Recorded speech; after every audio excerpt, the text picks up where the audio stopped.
Alright, so this deck right here revolves around Background Dragon, who has an effect where he can special summon himself from your graveyard if you control no cards in the field, plus a level 4 or lower dragon type monster from your hand. So he can be a good way to just get 2 cards out in the field basically without using your normal summon, which I thought would be a fun deck to build the deck around. So I have lots of, well, it kind of turned into like a dark themed deck. It doesn't specifically state an attribute, but since he's dark type, I just kind of went all in, and I have a fondness for rare metal dragon, so I like to use them in decks if I can.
Alright, so for this deck right here, Background Dragon, I had a whole bunch of duels in like the first version of the deck where I never really used him, and I kept leaning very heavily on using Armageddonite to throw Destrudo into the graveyard and just use him for a whole bunch of link plays, and I had to stop myself and basically remind me that this isn't a just normal generic deck. It's supposed to be about Background Dragon. He has to be the main focus.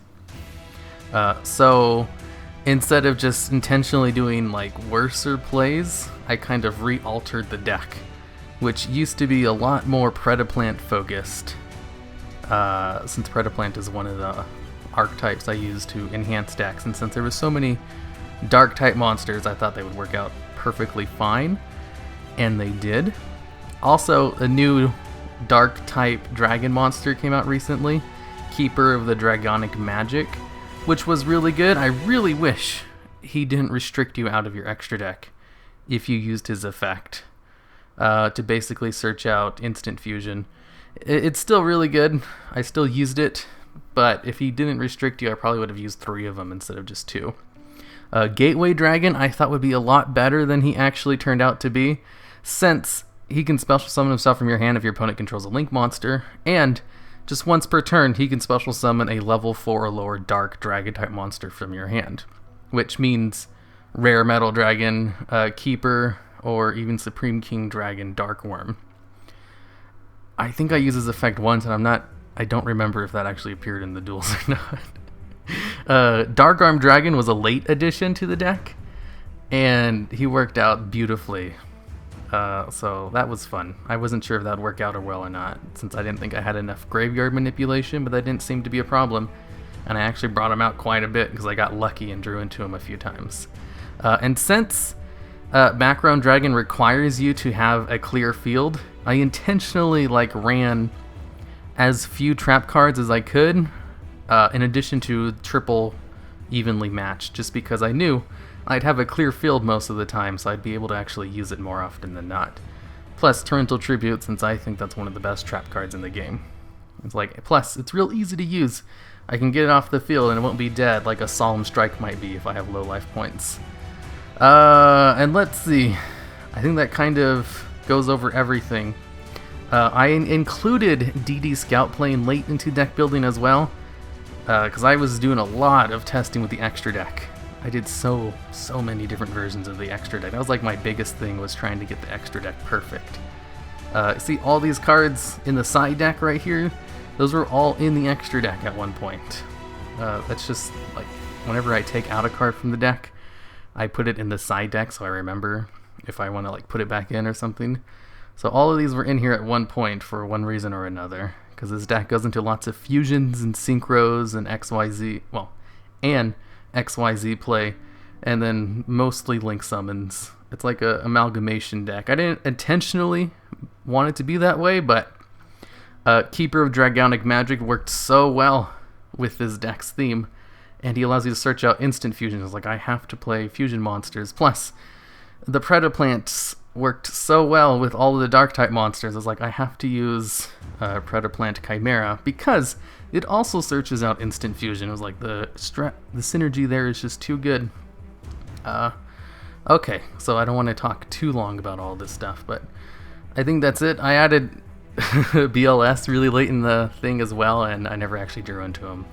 But I thought he would be neat since, the light and dark dragons were used quite heavily. Even though I was kind of worried I wouldn't have enough light type monsters in order to use the dark one, since I only have Ghost Ogre and Snow Rabbit plus the other light dragon type monsters. These are the only 2 light type monsters in the deck, not counting extra deck monsters. And I never had a problem with it, surprisingly enough. So only having 5 light type monsters with a card that requires you to banish a light type monster wasn't a big deal.